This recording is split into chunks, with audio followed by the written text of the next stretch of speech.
जय श्री कृष्ण भक्तों सावन मास की अमावस्या को हरियाली अमावस्या कहा जाता है।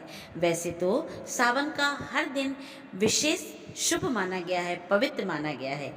हर दिन शिव जी का पूजन अर्चन करना चाहिए, किंतु अमावस्या के दिन नदी स्नान और दान का बड़ा ही महत्व है। मान्यता के अनुसार इस दिन अपने पितरों की आत्मा की शांति के लिए पिंडदान, तर्पण, श्राद्ध आदि कर्म किए जाते हैं। और बहुत समय पहले एक राजा, प्रतापी राजा था। उनको एक बेटा और एक बहू थी। एक दिन बहू ने चोरी से मिठाई खा ली और नाम चूहे का लगा दिया, जिसकी वजह से चूहे को बहुत गुस्सा आ गया।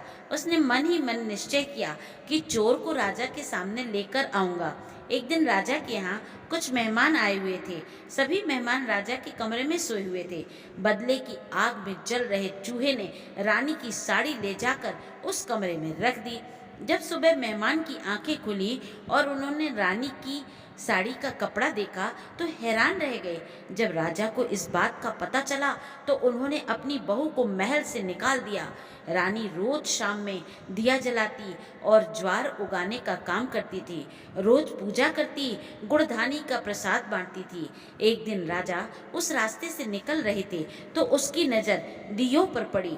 राजमहल लौटकर राजा ने सैनिकों को जंगल भेजा और कहा, देख कर आओ वहाँ क्या चमत्कारी चीज थी। सैनिक जंगल में उस पीपल के पेड़ के नीचे गए जहाँ पर रानी रहती थी। उन्होंने वहाँ देखा कि दिए आपस में बात कर रही थी। सभी अपनी अपनी कहानी बता रही थी। तभी एक शांत से दिए से सभी ने सवाल किया कि तुम भी अपनी कहानी बताओ। दिए ने बताया कि वह रानी का दिया है। उसने आगे बताया कि रानी की मिठाई चोरी की वजह से चूहे ने रानी की साड़ी मेहमानों के कमरे में रख दिया था और बेचारी बेकसूर रानी को सजा मिल गई। सैनिकों ने जंगल की सारी बात राजा को बताई, जिसके बाद राजा ने रानी को महल वापस बुलवा लिया। इसके पश्चात राजा और रानी खुशी खुशी राजमहल में रहने लगे।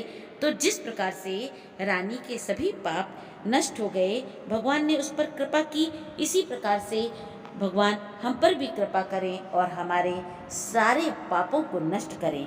जय श्री कृष्ण भक्तों।